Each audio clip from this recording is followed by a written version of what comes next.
Hi students, இப்போ நம்ம பார்க்கக்கூடிய ஒரு simple problem example 3.11 laws of motion அப்படிங்கிற யூனிட்ல இருந்து ஸோ சிம்பிளான ஒரு ப்ராப்ளம் என்ன அப்படின்னு பார்ப்போம். Identify the forces acting on blocks A B and C shown in the figure. அதாவது இந்த ஃபிகர் ஒரு டயக்ராம் கொடுத்துருக்காங்க. இது ஒரு டேபிள் மேல 3 பிளாக்ஸ் இருக்கு இல்லையா. கீழே வந்து சி பிளாக், அதுக்கு மேல பி பிளாக், அதுக்கு மேல ஏ பிளாக், அப்படி 3 ஆப்ஜெக்ட் வச்சிருக்காங்க. சோ இந்த ஆப்ஜெக்ட்ஸ் மேல ஆக்ட் பண்ணக்கூடிய ஃபோர்சஸ் என்னென்ன அப்படிங்கறத கேக்குறாங்க. சோ இது எது மூலமா தான் நம்ம எக்ஸ்பிளைன் பண்ண முடியும் அப்படின்னா by using free body diagram, FBD. Free body diagram நீங்க படிச்சிருப்பீங்க. எவ்வளவு பெரிய ஆப்ஜெக்டா இருந்தாலும் அந்த ஆப்ஜெக்ட ஒரு பாயிண்டா கன்சிடர் பண்ணணும் ஃபர்ஸ்ட். ரெண்டாவது அது மேல ஆக்ட் பண்ணக்கூடிய ஃபோர்சஸ் என்னென்ன, அதால ப்ரொடியூஸ் பண்ணக்கூடிய ஃபோர்சஸ் எழுதக்கூடாது, அது மேல ஆக்ட் பண்ணக்கூடிய ஃபோர்சஸ். தென் நெக்ஸ்ட் அதோட வெக்டார் டைரக்ஷன். இந்த மூணும் ரொம்ப முக்கியமா வச்சுக்கோங்க. இப்போ நம்ம பார்க்கலாம். So சொல்யூஷன்ல வந்து ஃபர்ஸ்ட் வந்து பிளாக் ஏ எடுத்துப்போம். அப்ப நான் எழுதிக்கிறேன் ஃபோர்சஸ் ஆன் பிளாக் ஏ, ஏங்கிற பிளாக் மேல ஆக்ட் பண்ணக்கூடிய ஃபோர்சஸ். ஃபர்ஸ்ட் என்ன சொன்னேன், எவ்வளவு பெரிய ஆப்ஜெக்டா இருந்தாலும் அதை எப்படி எடுத்துக்கணும், பாயிண்டா கன்சிடர் பண்ணணும் அப்படின்னு சொல்லியிருக்கோம். சோ அப்ப ஆப்ஜெக்ட பாயிண்ட் எடுத்துச்சு, ஆப்ஜெக்ட் பேரு ஏ. இனி என்னென்ன ஃபோர்சஸ் வந்து அதுல ஆக்ட் ஆகுது பாத்தீங்கன்னா, இந்த ஆப்ஜெக்ட் வந்து கீழே இருக்கிற ஆப்ஜெக்ட்ஸ் எதுவும் இல்லை அப்படின்னு என்ன ஆகுது, ஏங்கிற ஆப்ஜெக்ட் கீழே வந்து விழுந்துரும். அப்படின்னு என்ன அர்த்தம், ஏங்கிற ஆப்ஜெக்ட்ல கீழ் நோக்கி எப்பவுமே கிராவிடேஷனல் ஃபோர்ஸ் ஆக்ட் பண்ணிட்டே இருக்கும். யாரால, பை தி எர்த். அது ஏ மட்டும் இல்ல, எல்லா ஆப்ஜெக்ட்ஸுமே கிராவிடேஷனல் ஃபோர்ஸ் வந்து கண்டிப்பா இருக்கும். சோ அப்போ வந்து இந்த லைன் நம்ம கீழே எடுத்துக்கலாம். சோ அப்போ வந்து கிராவிடேஷனல் ஃபோர்ஸ் FG ன்னு சொல்லுவீங்க. ஃபார்முலா என்ன, F is equal to mg. mg, mங்கிறது mass of the block A, அதான் MAG அப்படின்னு எழுதலாம். சரி, இனி வேற என்ன ஃபோர்சஸ் அப்படின்னா, Bங்கிற பிளாக், Aங்கிற பிளாக்ல வந்து கிராவிடேஷனல் ஃபோர்ஸ் ஆக்ட் பண்ணும்போது கீழே புஷ் பண்ணும். கீழே புஷ் பண்ற நேரம் கீழே போகாம இருக்க Bங்கிற பிளாக் என்ன பண்ணும், A மேல புஷ் பண்ணி பிடிக்கும். கரெக்டா? இப்ப தெரியும், நம்ம வந்து கையில வந்து ஏதாவது வச்சு கீழே அழுத்தணும் அப்படின்னா அந்த ஹேண்ட் என்ன பண்ணும், இது மேல் நோக்கி ஒரு ஃபோர்ஸை ப்ரொவைட் பண்ணும் ரெஸ்ட்ல இருக்கிறதுக்காக. அப்ப சில இருக்கிறது கொடுக்காதான்னு கேட்க கூடாது. சில இருக்கிறது கொடுக்கும், ஆனா அது யாருக்கு தான் கொடுக்கும், பிக்கு தான் கொடுக்கும். சிக்கும் டேபிளுக்கும் ஏக்கும் எந்த கான்டாக்டும் இல்லை. அது முதல்ல புரிஞ்சுக்கணும். அதோட கான்டாக்ட்ல இருக்கக்கூடியதை மட்டும்தான் நம்ம எடுத்துக்கணும். அப்ப ஏ கூட கான்டாக்ட்ல இருக்கிறது பி. அப்ப பி என்ன பண்ணும், ஏ வந்து கிராவிடேஷன் ஃபோர்ஸ்னால கீழே இழுக்கும் போது கரெக்டா அந்த நேரம் கீழே போகாம இருக்க பிங்கிற பிளாக்கு மேல் நோக்கி ஒரு ஃபோர்ஸை ப்ரொவைட் பண்ணும். அதுதான் நார்மல் ஃபோர்ஸ் சொல்லியிருப்பீங்க. அப்ப மேல் நோக்கி நார்மல் ஃபோர்ஸ் யாரால, by the block B. So அப்ப இதுங்க எழுதணும். ஃபர்ஸ்ட்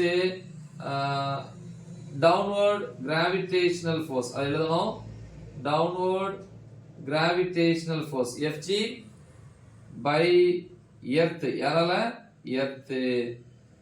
ரெண்டாவது வந்து என்ன அப்படின்னா மேல் நோக்கி ஒரு ஃபோர்ஸ், அத என்ன சொல்லுவாங்கன்னா அப்வர்ட் நார்மல் ஃபோர்ஸ், யாரால, by the block A. Normal force letter NA, sorry, by the block B. ஏன்னா Bங்கிற பிளாக் தானே மேல ஃபோர்ஸை ப்ரொவைட் பண்ணுது. அப்ப அது NB இத போட்டுருக்கோம்.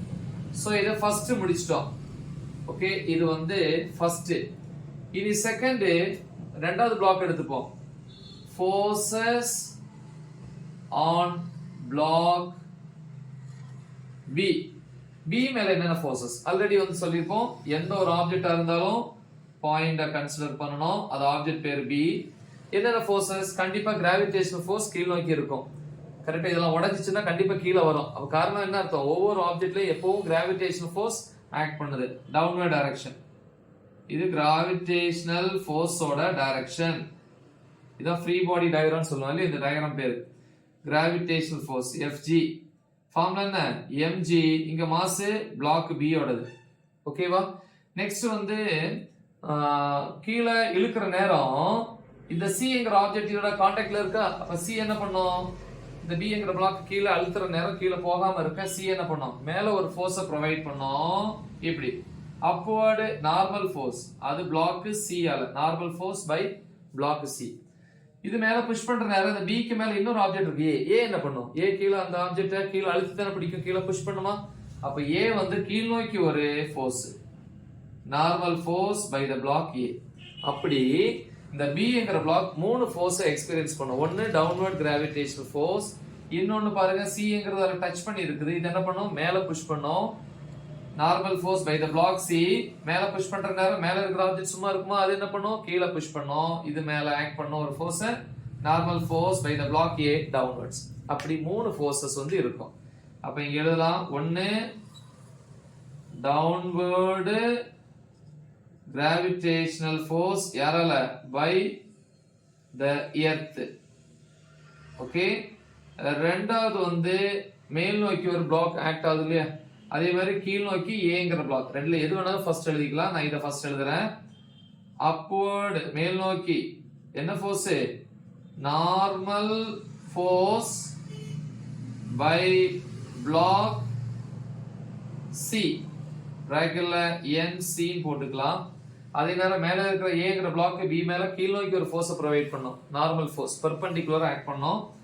அப்ப C அதை எழுதிக்கலாம், என்னது, டவுன்வர்ட் நார்மல் ஃபோர்ஸ், கீழ் நோக்கி டவுன்வர்ட் நார்மல் ஃபோர்ஸ் யார் கொடுக்கறா, block A by block A, அதான் NA அப்படின்னு எழுதலாம்.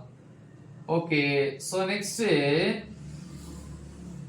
மூணாவதா C என்கிற பிளாக்ல என்னென்ன ஃபோர்ஸஸ் ஆக்ட் ஆகுது பாத்தீங்கன்னா எழுதலாம். ஃபோர்ஸஸ் ஆன் பிளாக் C, கண்டிப்பா கிராவிடேஷனல் ஃபோர்ஸ் எல்லாத்துலயுமே இருக்கும். அப்ப ஃபர்ஸ்ட் அது எழுதலாம்.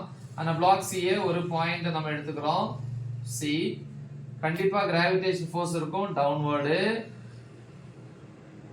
gravitational force Fg, ஃபார்முலா என்னது, mg, இங்க பிளாக் C. சரி, அப்ப கிராவிடேஷனல் ஃபோர்ஸ் கீழ இழுக்கிற நேரம் இந்த டேபிள் என்ன பண்ணும், சும்மா இருக்குமா, டேபிள் என்ன பண்ணும், கீழ உடையாம இருக்கிறதுக்கு மேல ஒரு ஃபோர்ஸை ப்ரொவைட் பண்ணும். அதான் normal force, upward normal force யாரால, பை டேபிள். அப்ப அதை எழுதும் போது upward normal force by table, T போட்டுக்கிறேன், small t or capital T. இது மேல புஷ் பண்ணும். ஆனா இதே நேரத்துல இந்த பிளாக் C க்கு மேல இன்னொரு ஆப்ஜெக்ட் இருக்கு இல்லையா, ரெண்டு இருக்கு. ஆனா A க்கு இதுக்கு கான்டாக்ட்ல இல்ல, B இதோட கான்டாக்ட்ல இருக்கா. B என்ன பண்ணும், இது மேல போகாம கீழ அழுத்தி பிடிக்கும், கீழ புஷ் பண்ணும். அப்ப B என்கிற ஆப்ஜெக்ட் கீழ் நோக்கி ஒரு நார்மல் ஃபோர்ஸை ப்ரொவைட் பண்ணும், அதான் NB, normal force by block B. அப்ப இங்கேயும் மூணு ஃபோர்ஸ் இருக்கு. ஒன்னு எழுதிடலாமா, ஃபர்ஸ்ட் என்னது, இங்க எழுதலாம். ஃபர்ஸ்ட் டவுன்வர்டு என்ன ஃபோர்ஸ், கிராவிடேஷனல் ஃபோர்ஸ், எல்லாத்துக்குமே common gravitational force Fg by earth.